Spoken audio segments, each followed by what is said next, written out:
This module is about graphing deforestation as a negative externality. So we're going to begin where we left off in the last video, and that is that we can compare the marginal private costs to the marginal social costs and include an external cost or a negative externality when it is that we would go about determining how much deforestation would be socially acceptable or would be our market outcome. So here,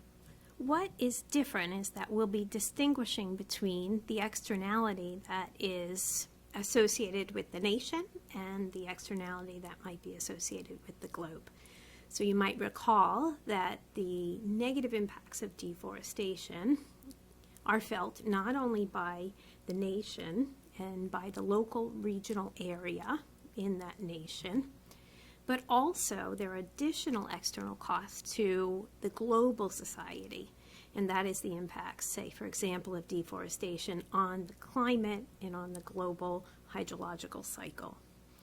So if we're to account for that and think about this two-tiered level externality, what we learn is that the quantity that this market would produce would be optimal to the private landowner, then would be the society optimal level of deforestation if we're thinking about this in terms of the nation, which is actually higher than the socially optimal level of deforestation when we think about this for the globe. So here, what you want to think about is the marginal private cost is the cost to the individual landowner of deforestation, and that we'll talk about in another video. So the main takeaways from this are that the optimal level of deforestation is highest for private landholders, that the optimal level of deforestation is lower for nations and the international community. And therefore, this framework provides a target and a justification for the use of national and international policy instruments.